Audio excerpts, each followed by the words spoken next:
The slap wasn't loud, but it was loud enough. Renee Taylor's head turned slightly to the left. Her cheek stung. Her breath didn't change. Water cold. Dripped down her chin. Heather Sloan, Delta Airlines first-class supervisor, still had her hand halfway raised. No apology. No shock.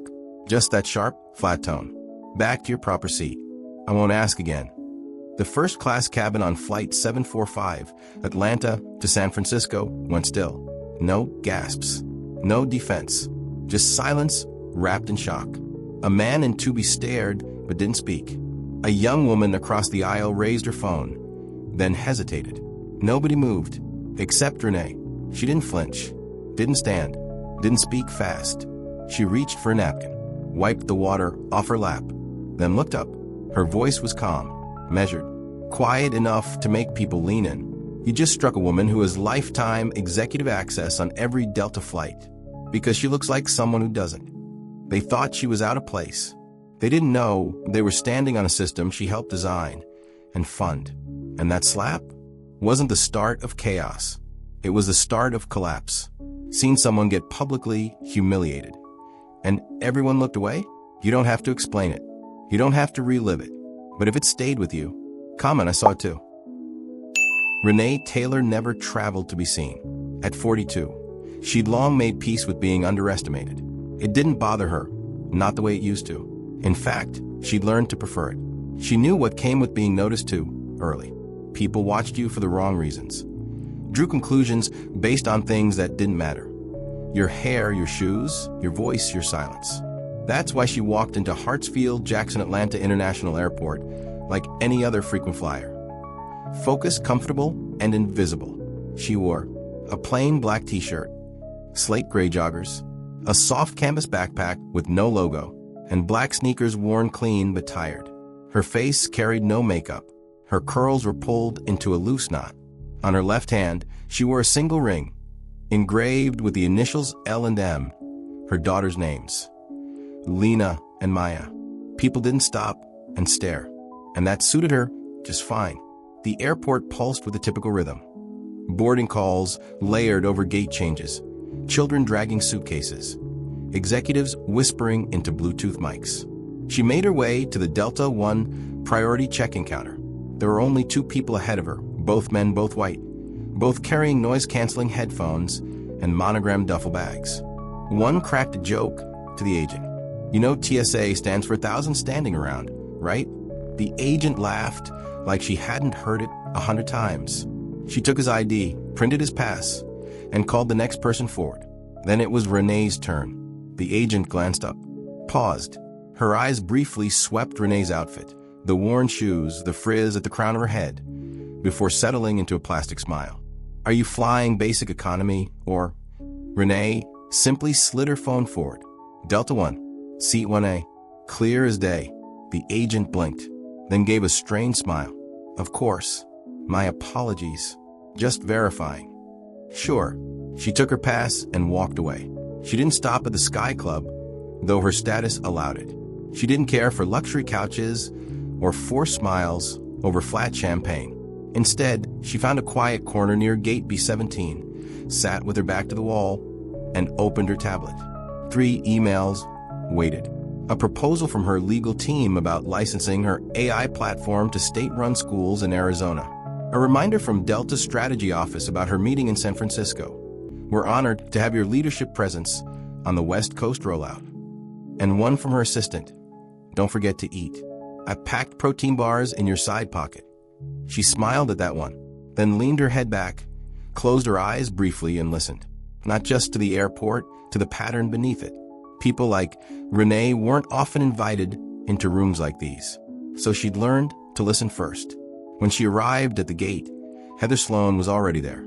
You could spot her from across the terminal. Posture like a mannequin, uniform crisp, lipstick sharp, presence icy. Heather scanned passes like a queen guarding a velvet rope. When Renee approached, boarding early as per Delta One status, Heather looked up with a mechanical smile that stopped at her teeth. Then, after scanning the pass, a pause. Interesting. Renee tilted her head slightly. Is there a problem? Heather blinked, smile still fixed. No, We just don't usually see solo travelers in that row. It wasn't about traveling alone. It was about who she didn't look like. The first-class cabin gleamed. Leather, wood grain, soft lighting. Renee stowed her backpack without help, sat down, and placed her tablet on the tray. No one greeted her. No small talk from the passenger in 1C, who glanced over her once and then returned to reading The Economist. She wasn't surprised. She was used to this part. Heather walked past 3 times during boarding. Not once did she make eye contact. Once in the air, the drink service began. Heather served sparkling water to 1B, Chardonnay to 1C, skipped 1A entirely, not by accident. Renee noticed, but she said nothing, because this wasn't the moment yet. Instead, she turned to observe. A man in row 3D, young black, maybe early 30s, was questioned twice by a different crew member. First about his ticket, then about whether he'd boarded the right group. He smiled politely, answered yes, showed his phone. No apology followed. A woman in 2A, white stylish, draped in a Chanel shawl, was offered a pillow and a blanket before asking. The crew even tucked the blanket gently around her legs. Renee noted the contrast. The code wasn't written in the manual. It was embedded in tone, gesture, sequence. An hour into the flight, the cart rolled forward. Heather approached Renee with the same practiced detachment she'd offered since boarding. Special meal? Renee frowned. I didn't request one. Heather blinked, just once, and set a tray down anyway. No words, no eye contact. The foil cover steamed slightly. Renee opened it. What greeted her looked unfinished. A slab of plain chicken boiled. Rice agi. No vegetables. No sauce. No bread. No napkin. The kind of meal someone threw together at the last minute when they didn't care who it was for. She looked up, but Heather had already moved on. Turbulence arrived in patches, just enough to rattle cups. Heather returned with a pitcher, refilling glasses. As she passed Renee's row, her elbow clipped the tray. The water spilled, cold, clear, soaking the front of Renee's shirt and dripping down to her waistline. Heather gasped. Not dramatically, almost too controlled. Oh, that's unfortunate. She handed Renee a single napkin, not a towel, not an apology, just a napkin. The rows behind murmured. Not outrage, just confusion. Renee looked down, then back up. Still, she said nothing. Then came the slap. It didn't build. It didn't escalate. It just happened. Heather leaned in, her voice low, cold. You people think money gets you anywhere. Then slap. Palm to cheek. Quick, flat, barely audible, but sharp enough to turn every head. The cabin froze. Phones lifted. One passenger began recording. Heather stepped back, straightened her jacket. Renee turned her head slowly. Her voice, when it came, was soft, but not shaken. You just assaulted a woman who has access to this airline's boardroom. She didn't raise her tone. She didn't stand. She reached under her seat, pulled out her secure device, and logged into Delta's strategic partner portal, a system only a dozen non-employees in the world had access to. She selected Report, In-Flight Incident, Class 1 Violation, Crew Conduct, Physical Contact. Attached, Passenger ID, Flight Number, Timestamp. Tapped, Send, then waited. She didn't wait long. 20 minutes later, a junior flight attendant, clearly rattled, approached. Ms. Taylor, the captain would like a moment. In the flight office. Now, the murmurs started as she stood. Some passengers tried to avoid looking. Others stared. No one quite knew what they were witnessing. But they all knew. This wasn't just a seat mix-up. And Renee Taylor? She was no one's mistake. The captain didn't look surprised when she stepped into the flight office. He looked cautious, not nervous, not combative. Just a man who knew something had gone very, very wrong, and now had no script to follow. Ms. Taylor, he said, we've received a report flagged from the partner portal. I've never seen that system activate midair. Renee sat calmly across from him. That's because it was built never to be used unless someone like me had no other option. He nodded, tapped something into his tablet. She caught a glimpse. Her own name, passenger ID, and a flashing access, denied warning. His brows furrowed. Strange. It's saying your profile is not verified. Renee said nothing. She just leaned back and smiled. 5 rows back. Heather Sloan was whispering to another crew member. She said she was some kind of investor? Sounds made up. You slapped her. No one saw it directly. 3 people recorded it. Heather's jaw tightened. She pulled out her work-issued tablet, searched Renee's name in the crew database. No result. Then she tried something else. Passenger manifest, seat 1 ALID sync, delay override request. The screen blinked, then flashed red. Unrecognized profile. Access flagged. Discrepancy noted. She locked the screen, heart pounding. Something was happening. But it wasn't what she'd expected. Back in the flight office, the captain called Delta's in-flight operations hotline. Yes, I need confirmation of a level 1 partner violation filed by Renee Taylor. Seat 1A. The system won't let me open her file. A pause. His eyes narrowed. What do you mean her account's been suspended? Another pause. Longer. She's on the plane right now. I'm looking at her. The voice on the other end said something he didn't repeat. He just looked up at Renee. This might take a minute. Renee didn't flinch, because she'd seen this play before. 2 years ago, during her first major negotiation with Delta's Strategic Innovation Team, she'd been offered a confidentiality clause so broad, she laughed out loud during the signing. This makes it sound like I'm agreeing to disappear if something goes wrong. The exec across from her smiled. We ask all major vendors to accept equal accountability. She remembered pausing, then replying, No, you're not treating me like a vendor. She made them rewrite it. But now, as the system began glitching her out of its own database, she realized someone had still built in a trapdoor. The captain stepped out to make another call. Renee stayed seated. She looked around the room. Laminated safety protocols, an old analog phone on the wall, a badge scanner that had been broken for years. She wondered how many complaints had been dismissed in this exact room. How many reports were never submitted. How many people had walked out of here thinking, I imagine it. That's the real system, not just the digital one. The emotional firewall that convinces people nothing happened, or that it didn't matter.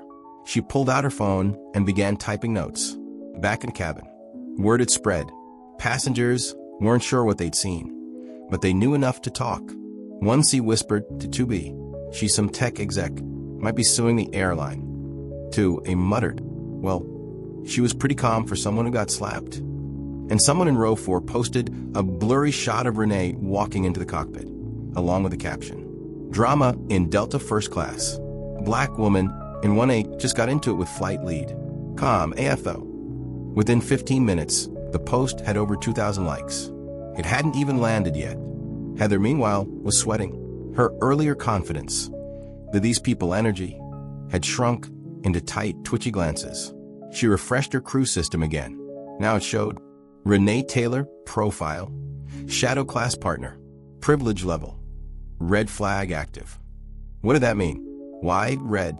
And why did her file now show a warning that said, all actions from this point forward are being recorded and audited?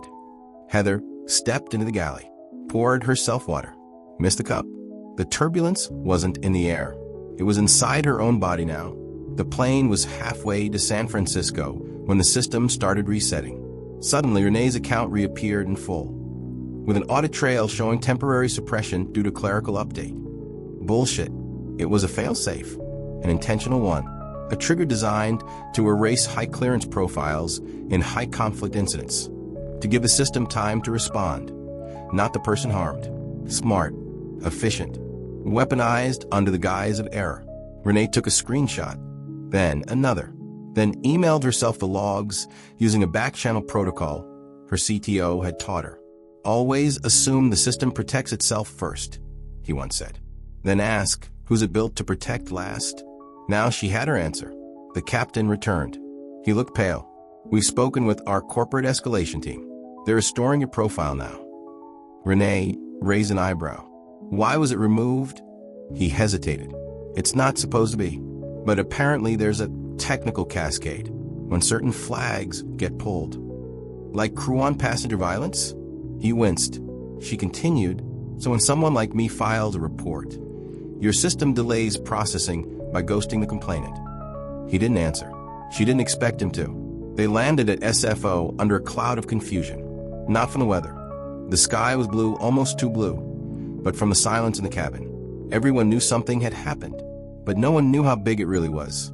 Until the doors opened, and two Delta senior managers stood waiting at the gate, suits, tablets in hand, and eyes scanning directly for 1A. They didn't greet Heather. They didn't greet the captain. They greeted Renee. "Ms. Taylor, we prepared a private conference room." She didn't speak, just walked off the plane, eyes forward, as whispers rippled behind her. Heather stood at the door, stunned. Wait, she really was? The senior manager looked back at her. No smile. "You're done." Behind closed doors in a quiet meeting room, Renee was offered apologies.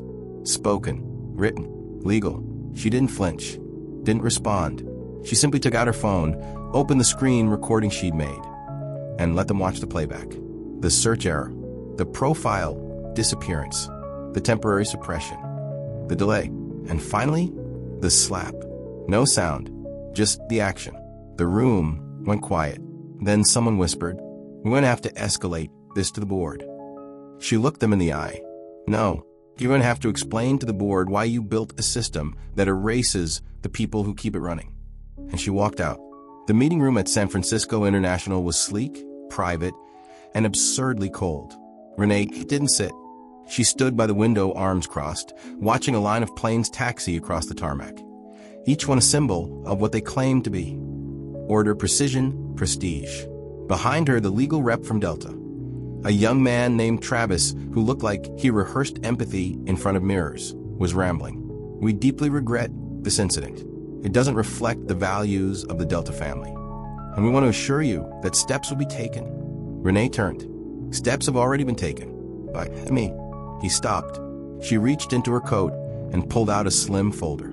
Inside, screenshots, time logs, a printout of the shadow profile deletion, a timeline of Heather Sloan's past complaints, for buried, one informally resolved. She dropped it on the table. "Your system erased me. Your employee hit me. Your cockpit stayed silent. And your AI flagged me as a threat before I boarded." She paused. The only people who moved were the ones who filmed it, and even they flinched first. Travis looked down, then said the line she expected. "We'd appreciate your discretion while we review." Renee walked out. The headlines broke that night. A leak. Not from her. From someone inside Delta's own PR team. Likely someone who'd seen enough. Delta partner assaulted mid-flight after system glitch erased profile. The article didn't name her, but it didn't need to. By morning, tech blogs, Twitter threads, and business forums had pieced it together. Renee Taylor, founder of Edging, Delta's strategic AI consultant, victim of internal suppression and physical assault. The slap became the symbol. But it wasn't the worst part. The worst part came later. She flew again, 3 days later, this time from SFO to Seattle. She didn't wear sweats. She wore a fitted navy blazer, slacks, flats, hair down, still no makeup. A statement? No, a test. The flight was quiet until landing. As she walked off, the new flight lead, another woman, older, colder, leaned in just slightly and said, "Nice to see you dressed like you belong this time." Renee froze. It wasn't the words. It was the casualness, the smile beneath them. It wasn't about one woman. It was culture. She didn't file a report this time. She filed a demand. Full audit of first-class staff training protocols. Disciplinary review of past pattern-based profiling incidents. Temporary hold on Edging's AI integration until public accountability was initiated. The board pushed back. Softly, politely. "We don't want this to escalate. This moment is delicate. You're a symbol of our progress." She laughed. "I'm not your symbol. I'm your proof that progress doesn't exist until someone gets hit and stays standing." The line they crossed wasn't just a slap. It was what came after. The phone call from a Delta VP asking her to go quiet until we sort this internally. The leak of a photo showing her sitting alone on the plane, implying she was confrontational. The anonymous blog accusing her of weaponizing victimhood to advance her agenda. That one burned, because she didn't want attention. She wanted accuracy. And now, they'd given her none. Then came the child, 12 years old, black, traveling with his aunt. He saw her in the terminal a week later and came running. "You're the lady who got hit and didn't hit back, right?" She blinked. I guess that's me. He grinned. My aunt said you scared them more by staying quiet than if you'd punched her. Renee crouched down. You don't have to stay quiet when it happens to you. I know, but if I do, it's going to be like you. She smiled. It wasn't comfort. It was clarity. Meanwhile, inside, Delta HQ chaos brewed. Every leaked comment, every file resurfaced. Every recorded clip stacked into something too large to cover anymore. An internal note was sent to staff. We are aware of the situation surrounding our partner, Ms. Taylor. We ask that all personnel refrain from commentary pending legal review. Heather Sloan was officially terminated, but quietly, too quietly. No public statement, no admission. That silence was the real betrayal. Renee didn't stop flying. She flew more, booked meetings, spoke with students, traveled light, always alone. And every time she sat in seat 1A, 2A, or 3, she watched. Not just the crew, the passengers, the ones who stared, the ones who avoided her eyes, the ones who offered fake smiles, and the rare ones who whispered walking by. I saw what they did. Thank you. Those weren't fans. They were mirrors. They reminded her why silence couldn't win. And yet, the system tried again. A week later, booking through her corporate account, the system flagged her request. Passenger requires secondary ID confirmation. She laughed. A deep, cold laugh. Because now they weren't hiding it. Now they were testing how far she'd go. Her reply to the system admin was simple. I built the tool you're using to flag me. Don't confuse silence for ignorance. Next time, the audit will be external. 36 minutes later, her account was restored. No apology, just access. But Renee didn't need their words. She needed their panic, and she had it. She didn't need to make an announcement, didn't issue a press release, didn't post a statement. Renee Taylor simply showed up to the quarterly Delta Strategic Partner Summit and sat down at the head of the table. Not the public-facing summit, not the one for photos and sponsored hashtags. The closed one, the one where deals got signed, departments got shuffled, and people decided how the next fiscal year would treat the people below them. The summit had never seen press. But this year, someone inside leaked a still image from the room. There she was, hair loose, blazer clean, eyes calm. And around her, the same executives who once asked if she could keep her tone neutral in public. They weren't looking at her.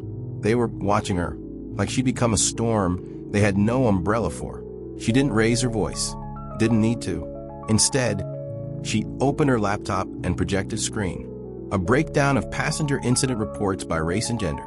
A pattern of disproportionate removals, warnings, and random escalations. Facial recognition error rates in TSA-linked gate systems. And finally, internal AI behavior tracking. Proof that black women were 3.7 times more likely to be auto-flagged for tone escalation by Delta's internal feedback tools. She turned to the board. You didn't build a broken system. You built a system that works exactly as designed. Silence. When the COO cleared his throat. Renee, if we'd known. You did. No one corrected her. The press caught wind a day later. But it was too late. The audit was live. Leaked documents showed that for over 4 years, Delta's internal feedback tool had marked black female passengers as challenging 42% more often than any other group, even when customer satisfaction scores were identical. The data spoke louder than any slap, because it was quiet, repeated, sanctioned. Heather Sloan's name resurfaced online. Former crew members posted anonymously on forums. She once said first class isn't shelter after a black family boarded. She used to code switch with white passengers. Literally changed her accent. She was protected because VIP flyers liked how disciplined she was. The protection cracked, and through that crack, Renee didn't step. She stood. A month later, she was invited, not asked, but expected, to appear on national television. Morning shows, evening shows, op-eds. She declined all of them, except one. She chose a student podcast run by a public high school in East Oakland. The interviewer, a 16-year-old girl named Amara, asked the only question that mattered. Why didn't you just yell back when it happened? Renee smiled. Because they expected me to. Amara nodded slowly. You scared them more by staying quiet. Not scared, Renee said. I made them visible to themselves. Inside Delta, changes came fast. too fast for comfort. The AI tool was suspended. Training modules were reworked. An internal hotline was set up, direct to outside counsel, not HR. And new guidelines prohibited onboard staff from interacting with certain flag profiles without a secondary check. Renee read the memo like she'd written it herself, because years ago she had. The irony? They built the solution with her code. They just never thought they'd have to use it on her behalf. She returned to flying, not for show, for work, for life, for the message it sent, that she hadn't been run out, erased, or bought. Every time she walked down a first-class aisle now, there was a pause, not fear, recognition, and not just from staff, from other passengers, like the Asian mother who touched her arm and whispered, "You helped me without even knowing." They questioned my seat last year. Now, they don't dare. Or the veteran who saluted her quietly as she passed. Or the flight attendant in training who said, "They tell us about you during onboarding now." One day, on a layover in Denver, she saw her name, not in a headline, not on a placard, on a training module login screen. Renee Taylor Module 3B, Power, Bias and Precision. She paused, then opened the door to the crew training center and walked in. The instructor recognized her instantly. Eyes wide, posture snapping to attention. Renee didn't smile, just pointed at the screen. "That's not about me. That's about you." The class was silent. You don't have to fear the person who got hurt. You have to fear the part of yourself that thought it was fine until someone important got hurt. Then she left. And just like that, she became part of the system she used to be erased by. Not by blending into it, by forcing it to adjust around her. She didn't do it to be celebrated. She did it so the next person wouldn't need to. The most powerful moment came not in a boardroom, not in an airplane, not even online. It came in a letter, sent by mail, from a woman named Candace, 63 years old, retired, white, from Georgia. The letter read, "I was on that flight. I was in 2C. I saw it, and I said nothing. I didn't know who you were, but I knew what I saw wasn't right. I used to think not getting involved was safe. Now I know silence is part of a thing that hurts people. I don't expect a reply. I just needed to say this out loud. I saw you, and I was wrong not to act. I'm trying to be better now." Renee kept that letter in her travel bag, not for comfort, but as proof that sometimes the door they never expect to be walked through isn't the one you open. It's the one you make them see was always unlocked. Heather Sloan hadn't seen Renee Taylor since the day she slapped her on a plane. She'd seen her online, of course, in headlines, news segments, tech articles, company emails, diversity trainings. But not in person, not in the same air, not within reach. Until now. The request came through Delta's legal team. "Heather, we're reopening the case. Ms. Taylor has requested a formal deposition." Heather blinked. "Why? I was fired. It's over." "It's not over. It's on record now." She's invoking the Equal Access Clause. Heather froze. She'd forgotten about that clause. The one buried deep in the fine print of Delta's Strategic Partnership Charter. A clause that allowed a harmed party to demand a direct accountability process. Not mediated by PR, but by record, by proof, and by choice. They met in a small legal suite in Midtown Atlanta. Neutral ground. 2 lawyers on each side. A compliance officer and a recorder. Heather arrived first. Slick bun, black suit, minimal makeup. She looked sharp, but she was sweating. Renee walked in 5 minutes later. She didn't wear a suit, didn't bring a briefcase. Just a charcoal gray coat, a soft leather-bound notebook, and the kind of expression that doesn't need to prove a thing. She sat, nodded, opened her notebook, didn't say a word. Heather shifted. The lawyer gestured. "Whenever you're ready, Ms. Taylor." Renee looked at Heather. Not cruelly, not coldly, just clearly. "You thought I was no one. That day on the plane. You looked at me, and so what exactly?" Heather opened her mouth, paused, closed it. Renee flipped a page. "Let me tell you what I saw." She read, "You passed me 4 times during boarding. No eye contact. No greeting. You skipped my drink order. You gave me a meal that didn't match my reservation. You poured water on my lap. You slapped me. And when I didn't respond the way you expected, you walked away." She closed the notebook. "Now tell me I imagine it." Heather's lawyer interrupted. "My client is not denying the interaction occurred. But Renee, held up a hand. I'm not here for a denial. I'm here for the record. She opened a tablet, tapped the screen. The room filled with still images. A blurry but damning frame of Heather's open palm mid-slap. System logs showing Renee's profile being deactivated at the moment the incident was filed. Internal crew chat messages from other staffers. Heather's acting wild again. Someone better talk to her before she ends up on TikTok. A time-stamped audio recording from the cockpit. We've got a guest in 1A making complaint. Profile seems to be gone. Renee let it all play, slowly. Heather stared at the screen. Her face tightened. Her lips went thin. But she didn't cry. Not yet. Then Renee pulled out something new. A printed sheet. This is a statement from another passenger.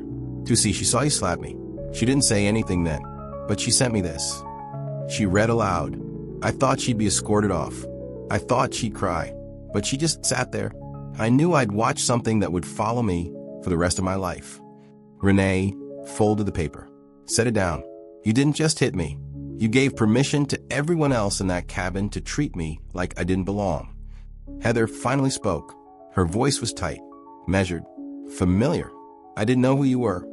Renee didn't blink. "You shouldn't have had to." Silence. Heather's lawyer tried to pivot. "My client has expressed remorse privately.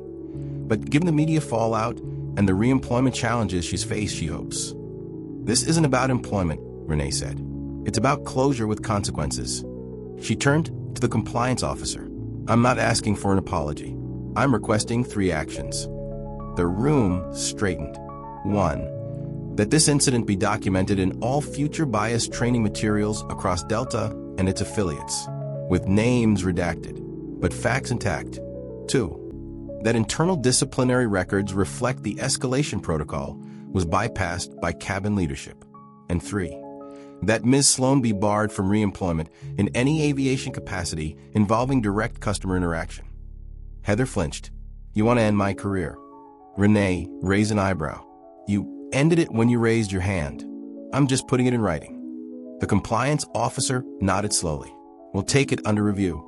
"You'll take it under obligation," Renee said, voice calm. She stood, gathered her things, then turned back, not to the lawyers, to Heather. "You didn't hit me because you lost control.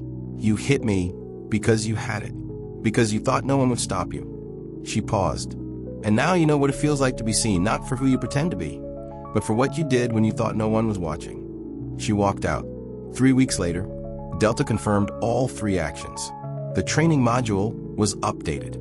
The compliance report went live. Heather's name was not erased. Internally, it marked a precedent. They called it the Taylor Clause. Used when harm is done to someone who knew the system well enough to use it better than the people who abused it. Heather never worked in aviation again. She tried, applied to smaller carriers, private airlines, but the HR screens had changed, and Renee didn't need to follow up, because the system she rebuilt no longer let people like Heather through quietly. Renee didn't celebrate. She didn't tweet. She just booked another flight to Chicago. 1A. Same row, same airline. She boarded like always, sat down, opened her notebook, and smiled just slightly when the new flight lead walked by and said, without irony, "Ms. Taylor, would you like anything before takeoff?" Renee didn't look up. "No thanks. I'm good." They waited. For weeks after the deposition, Heather Sloan said nothing. No press, no public apology, no attempt at spin. People assumed she'd gone quiet. But silence is not surrender. It started with a podcast. Small, conservative-leaning, known for truth-telling segments and cancel culture takedowns. One episode title, "The Flight Nobody Saw." Is Delta bearing its own? The host read a letter, anonymously submitted. Heather S., a seasoned flight leader, lost her entire career over a single misunderstanding. The passenger in question? A powerful executive who used her connections to destroy someone's life without a trial. Is this justice or elite revenge? No names were spoken, but everyone listening knew. They were talking about Renee. The clip went viral in certain corners.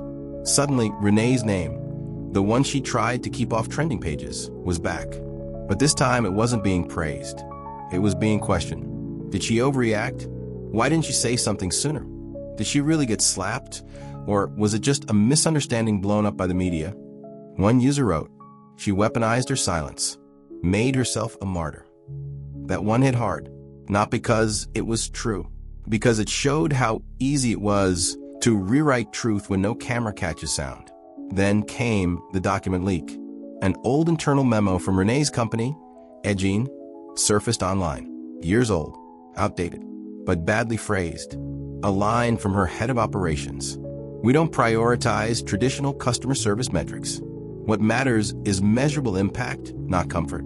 Someone clipped that line, removed context, added a caption. She never cared about customer experience, only control.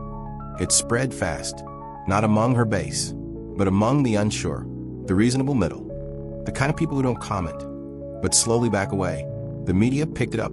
Headlines shifted tone from "Delta partner assaulted mid-flight" to "Exec under fire for alleged misconduct faces new scrutiny."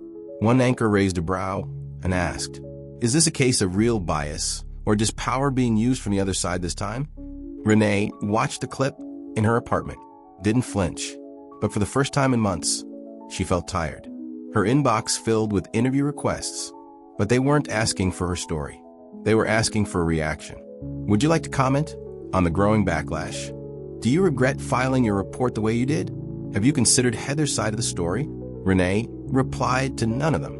Instead, she called a friend, Naomi, a privacy expert, and said quietly, "They're trying to pull the camera away from a slap." Naomi paused. "You knew they would." "I know. I just didn't think they'd do it this slowly, or this well." Then came the letter. A formal notice from a law firm claiming to represent a former Delta employee. It demanded a statement from Renee alleging defamation by implication, reputational damage, and economic harm caused by coordinated public pressure. Heather wasn't asking for money. She was asking for retraction. A written one, not from Delta, from Renee. Renee read the letter twice, then 3 more times, and laughed. Not loudly, but bitterly. They're not fighting the facts. They're fighting the frame. Her legal team advised caution. "We can file a motion to dismiss. But if this goes to discovery, they'll dig into your background, your old work logs, your staff memos. Let them. Renee, let them. Because I'm not the one hiding." But hiding wasn't what Heather wanted. She wanted chaos, and she got it. By week's end, a national morning show ran a 2-part segment. Slap scene round the sky. Real or reputation? They invited an aviation analyst who had never flown Delta One. They used Heather's old employee photo, a quote from her college roommate, even included a brief emotional music montage. Renee? They used stock footage, a shadowed silhouette, and a voiceover that said, "Her refusal to speak publicly has raised new questions." Edgene's board called an emergency meeting, not to fire her, but to ask her something worse. "Can you take a leave?" She looked at them calm. "Why?" The chair cleared his throat. "We just think some distance might help the company weather this." She waited. No one finished the sentence. She stood. "You want me gone while they spin a lie?" "Just temporarily. You didn't build this company." She left. That night, she sat on her balcony, not drinking, just breathing. Her daughters were asleep. The lights of the city blinked like a code she couldn't quite crack. She remembered the first system she ever built. Not a product, a habit. Listening without interrupting, observing without reacting, responding with enough delay that people thought she didn't feel. It had protected her, and now it made her seem cold. The next morning, a package arrived. No return label. Inside, a flash drive and a note. You didn't imagine it. Here's what they didn't show. It was from a flight attendant, one who had been on the same flight, who had copied the full internal crew chat from that day. The messages told a different story. Before boarding, "We've got someone in 1A that Heather's already annoyed with. Mid-flight, she's gonna lose it. I swear, after the incident, she just hit that woman, and the one that mattered most. Delete this thread." Renee didn't publish it. She didn't leak it. She forwarded it directly to the attorney representing Heather, with one sentence. Withdraw your demand, or I drop this in court. 24 hours later, the suit was withdrawn. No apology, no statement, just silence. Again, but this time, hers. She wasn't looking for help. By now, Renee Taylor had accepted that this fight wasn't going to be clean. It wasn't going to be quick, and it damn sure wasn't going to be fair. So she didn't expect the email. No subject line, no introduction, just a name she didn't recognize. Monica Reyes. She almost deleted it. Then something about the timestamp made her pause. It had been sent at 3:17 a.m. People don't send nothing emails at 3:17 a.m. unless they're scared, guilty, or both. She opened it. I was in the back galley that day. I saw it. I didn't say anything. I told myself it wasn't my place, that the company would handle it, but they didn't. I still work for Delta. I probably won't after this, but someone has to tell you. Heather didn't act alone. They joked about you before you even got on. There's a group chat, not official, but real. I've attached what I could pull from my device before they changed the access codes. Do whatever you want with it. Just make it count. Attached a zip file. Renee downloaded it, slowly, carefully. Inside, screenshots of a chat thread, a voice memo, and one 14-second video. She clicked the video first. It was grainy, taken from behind a curtain, angled toward the first-class cabin. You couldn't see Renee's face, but you saw Heather, standing over her, hand twitching, leaning in, and you heard it. You people think money gets you anywhere. Then slap. Clear. Audible. No debate. No doubt. The voice memo was worse. A recording from a pre-flight crew briefing. Unofficial. Just chatter.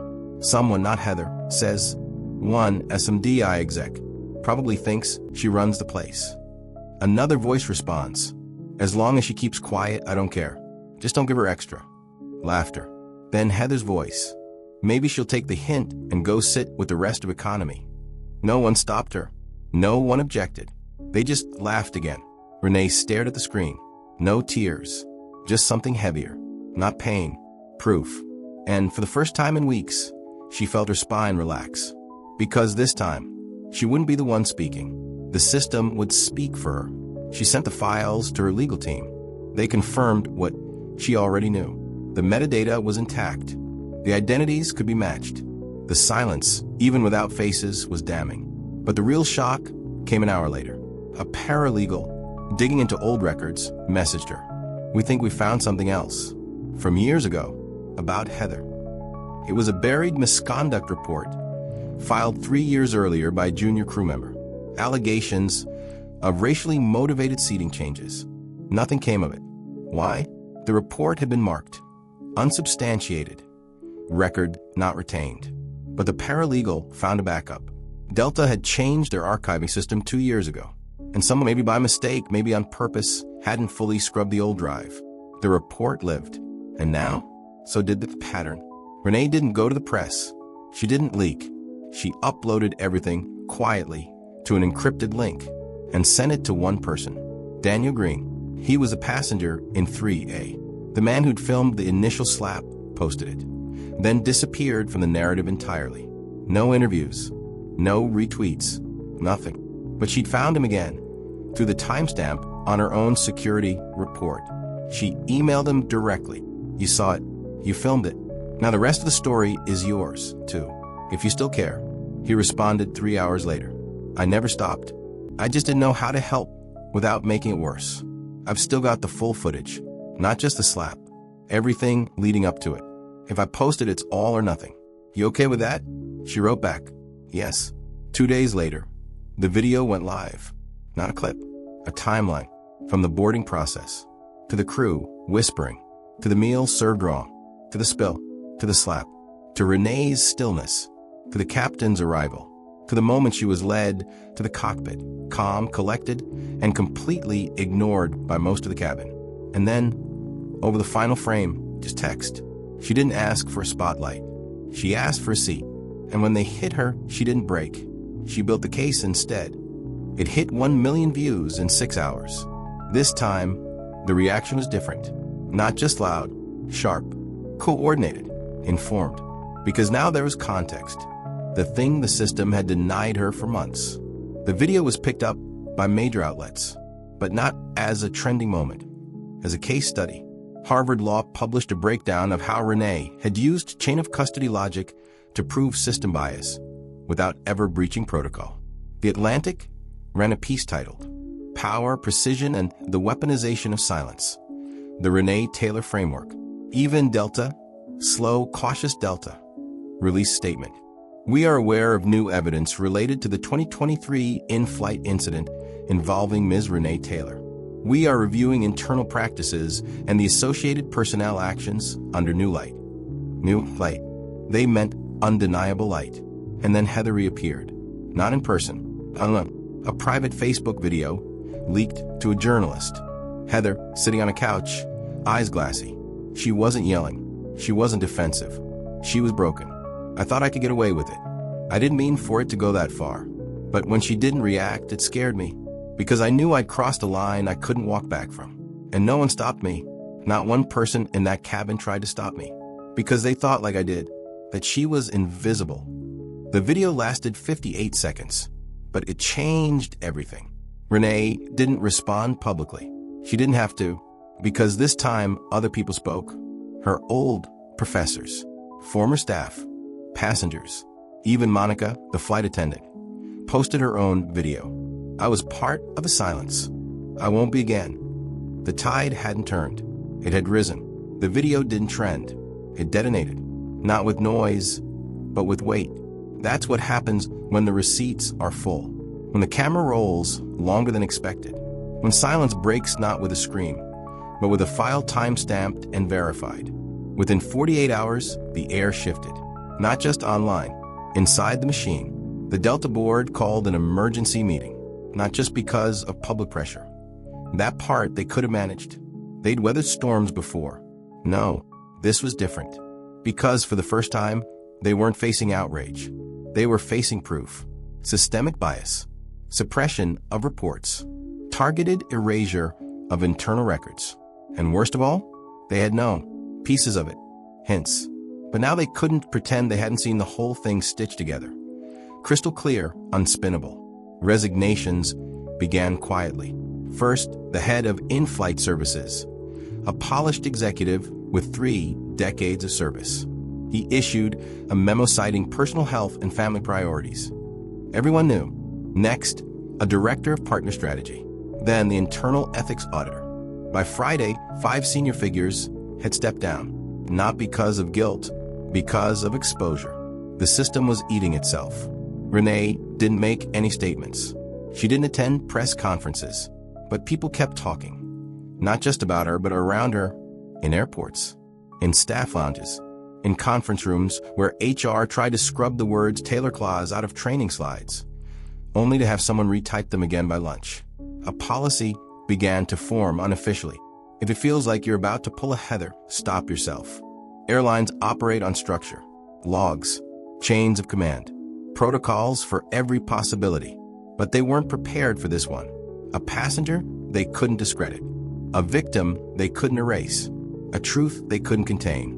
And so, instead of fighting it, the structure began to fracture. The first big change wasn't public. It was internal, a new directive. From this point forward, all passenger removal requests must be accompanied by on-record justification, signed and time-stamped. No less than 15 minutes before action is taken. That clause wasn't written for emergencies. It was written for profiling. No more she looked disruptive. No more they seemed agitated. No more felt unsafe. Subjective fear? Not good enough anymore. Then came the training overhauls. 2 months after the video, Delta launched a new national campaign. Respect has no altitude. Posters in break rooms. New digital modules. A revised mission statement, the first in 12 years. At first, it felt like damage control, but then things began to stick. Because for every performative response, there was someone inside the company who had seen too much and wasn't willing to let it slide again. The most surprising move? Delta voluntarily handed over Renee's case files and their internal bias data to an independent review board. The review wasn't friendly. It pulled no punches. The board's final summary report used words rarely seen in corporate documentation: systemic blindness, compounded tolerance of misconduct, failure to act despite awareness. The last page of the report was short. One sentence: if not for the victim's specific background, access, and digital fluency, this incident would have ended in erasure. No names, but everyone knew. Edgene, Renee's company, issued a statement days after the report dropped. We support systems that evolve, but we do not partner with those who only respond when exposed. We are pausing all integrations with Delta pending measurable reform, not promises. 3 other tech firms followed. A quiet corporate exodus. It wasn't a boycott.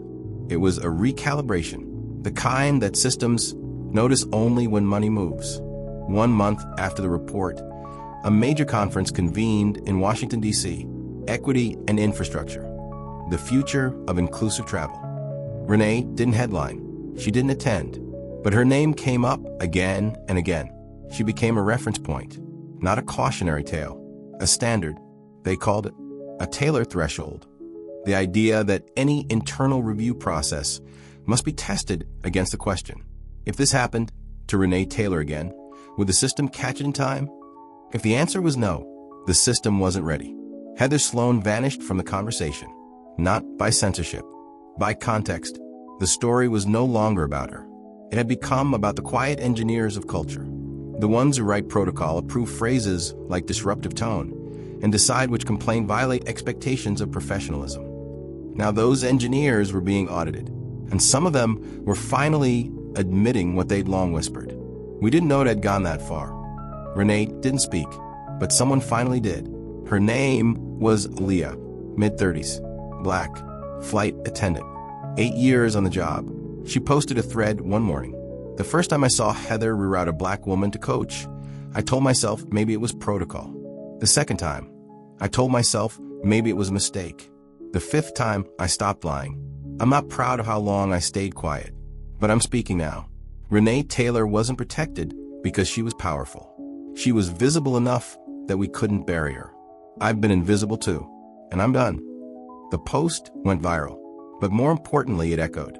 Other crew spoke up, and then, so did a few passengers. Stories poured out, small things, subtle slights, a missed drink here, a wrong name there, a look, a tone, each on its own, dismissible. Together, undeniable. Renee watched it all unfold, not gleefully, but with that same clarity she'd always carried. This wasn't her victory, because she hadn't asked for a fight. She'd asked for a seat. But once they tried to take even that, she didn't fight them. She fought the idea that people like her didn't belong. And that's the idea that was crashing now. Not with headlines, not with hashtags, with structure. New checklists, new language guidelines, new escalation procedures. And behind them, the quiet hum of a system trying to learn how to see what it once refused to recognize. The noise was dying down, not because the story was forgotten, because the system had absorbed the hit. New policies had been announced. Positions had been reshuffled. Apologies rehearsed, repackaged, had gone out and been accepted by people who weren't Renee. And so, like all things too big to hold forever, it began to recede. But people didn't forget, especially not the ones who had been there. She was in a bookstore in Chicago when the first one approached her.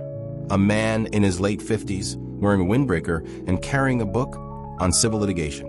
He looked nervous, like he'd rehearsed a moment in his head and now wasn't sure if it was the right time.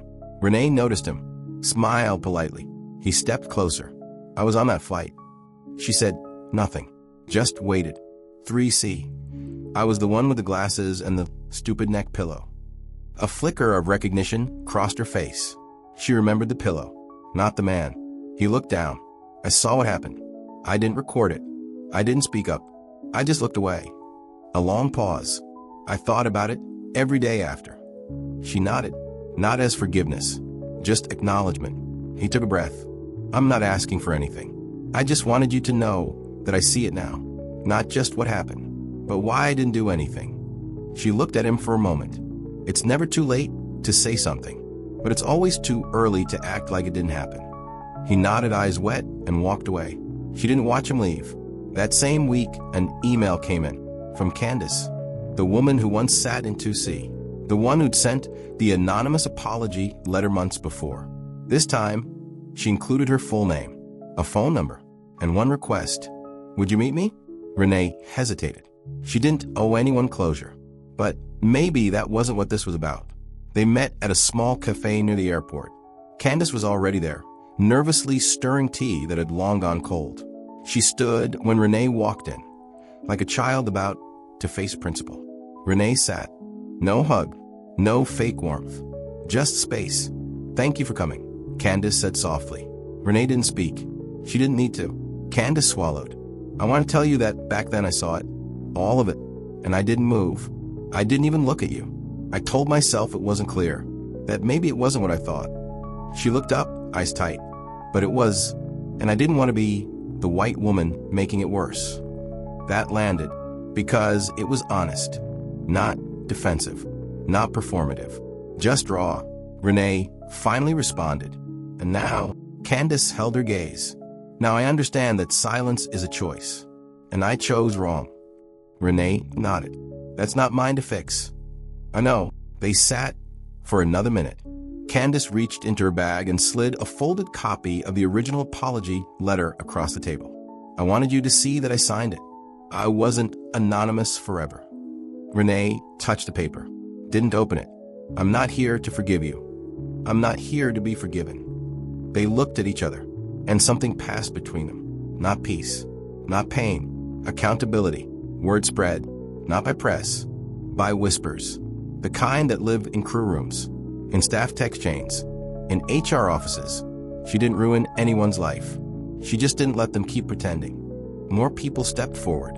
A former HR rep who had red flagged Heather's name years before, only to be told she was a little intense but efficient. A flight trainee who'd once overheard a joke in a staff room and laughed along, then quit 3 months later without saying why. Even a security officer, someone who had nothing to do with the flight, emailed Renee privately. I've thrown out passengers for being too loud. I never thought about who I didn't throw out. The reckoning wasn't legal. It wasn't viral. It was personal. One by one, people who had seen, ignored, enabled, or avoided began confronting their own silence. Not to be praised, not to be excused, just to say it out loud. Renee received over 300 letters in the span of a month. Not all were kind. Some were angry, resentful. You made it about race. You cost people their jobs. You could have just asked for an apology. She didn't respond because they weren't speaking to her. They were speaking to a version of her they had invented, the angry black woman, the quiet threat, the symbol. But others? Others were different. I've seen my mother disrespected in public, and I said nothing. I thought I was helping by staying neutral. I wasn't. You showed me that calm doesn't mean powerless. One letter came from a child, 12 years old, named Ayla, handwritten, in pencil. I saw the video. My mom said you were brave. I think you were quiet brave. That's the kind I want to be. She kept that one, pinned it inside her travel bag, not as a trophy, as a reminder that someone had been watching, and this time chose to speak. And yet, even in all of that, Renee stayed Renee. She didn't go on a speaking tour. She didn't publish a memoir. She didn't brand herself. She returned to her work, quiet, clean, precise, because the point was never attention. It was correction. One day she boarded a flight, a small regional route, no first class, just 2 seats to a row. The flight attendant checked her name and paused.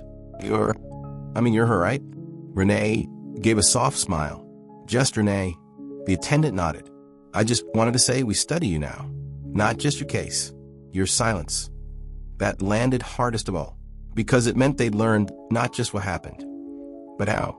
Not through fire, through restraint, through a refusal to play the game on someone else's terms. It had been 9 months, long enough for the headlines to fade, for the policies to settle, for the flight schedules to return to normal, and for most people to move on. But not Renee. She wasn't stuck in the past. She didn't replay the slap or the silence that followed, or the voices that twisted what they saw into something more comfortable. She remembered, yes, but she wasn't there anymore. She had somewhere else to be. It was a Thursday, early, quiet. She boarded a flight from Oakland to Atlanta. Not first class, not economy, just a direct seat, row 3A, window. She didn't bring a laptop, just a book, a notepad, and a folded envelope. The crew didn't recognize her. Or if they did, they didn't say. She liked it that way. She didn't need the room to stop when she entered anymore. She didn't need the narrative to adjust. She'd already written hers. The plane landed mid-morning. Renee walked off quietly, passing travelers in suits and sweats, all moving with that familiar airport shuffle, fast, but unsure where to focus. She didn't stop for coffee, didn't check her phone. She walked straight to Terminal B, Gate 17, the gate where it all started. She stood back for a moment, watched as a new crew checked boarding passes. New smiles, new uniforms. Time had turned, but the gate? Still the same shape, same light, same faint smell of recycled air and overused carpet. She stepped forward, sat in one of the bolted seats by the window, and waited. Not for a flight, not for someone to find her, just to sit there, in the place where she had once been reduced to a code error. She unfolded the envelope in her lap. Inside, a printed copy of her original boarding pass from that day. A small receipt, $0, issued for a complimentary meal she never ate, and a short handwritten note. She had written it to herself months ago, on the night the deposition ended. You're not here to change them. You're here to remind yourself that they never had the right to define you. And now you no longer need this space to validate your existence. She folded the note again, then tore it carefully, methodically down the center, and down again until it was confetti in her hand. She stood, walked to the nearest trash bin, dropped it in, then kept walking. She didn't look back, not at the bin, not at the gate, not at the people who had watched her pass by without knowing they once called her a disruption. She walked until the noise felt like background, and then she turned left into a small hallway, marked employee access only. She had clearance. Still, they hadn't revoked it, and she used it. Behind that door was a maintenance corridor. Nothing fancy.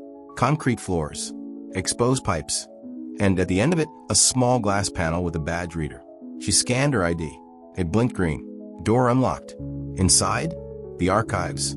Not secret files, not surveillance, just space, where old reports, training manuals, compliance data, and operational logs were stored before being transferred to cloud storage or deletion. She walked through slowly until she found the drawer labeled Infraction Internal 2023 First Class. She opened it. There it was, her report, the original, printed, time-stamped, signed, and below it, a new tab, Taylor Clause, Case Study Notes, and Framework Draft. She didn't read it, just touched the folder with her hand, like someone touching stone at the base of a memorial, then closed the drawer. Back outside, she walked the length of the concourse until she reached a wall she remembered. Clean, bright, recently painted, but once it had held a poster, a crew recognition board. Heather's photo had been on it, alongside 3 other top performers. Now, just a blank space, not scrubbed, just replaced. Renee stood there for a long time, not smiling, not angry, just still. Then she reached into her bag, pulled out a folded photo. It wasn't of her. It was of a woman named Naomi Morris, an engineer, one of the first Black women to help build Delta's digital scheduling systems. Fired in 2001 after filing a bias complaint that could not be substantiated. Renee had found her name during her own review process, tracked her down, interviewed her, listened. Naomi had passed away in 2018. Her story never made headlines. Renee unfolded the photo, taped it gently to the blank board. No frame, no caption, just presence. Then she walked away. She took the train back toward downtown Atlanta. Didn't check social media, didn't return calls. She stepped off 3 stops early, walked 10 blocks to an elementary school, one she'd donated coding kits to years before anonymously. She walked in, asked if she could read to a class. No one questioned her. She read from a book about algorithms, explained what bias means, not with tech jargon, with metaphors. It's like when a vending machine keeps skipping one snack, even though it's stocked just like the others. The kids laughed. One girl raised her hand. What do you do if the machine never changes? Renee smiled. You build a better machine. She left after an hour. No cameras. Just a thank you note scribbled in crayon on a wrinkled sheet of printer paper. She kept it, tucked it behind the photo of Naomi in her bag, then walked outside. The sun was setting. Not dramatic, just warm. She looked up once, breathed in, and finally exhaled, because this wasn't an ending. It was an exit from their system, from their version of her, from the weight of proving she belonged. The final line, written in her notebook that night, read, "They tried to erase me, but what I built didn't need their permission to last."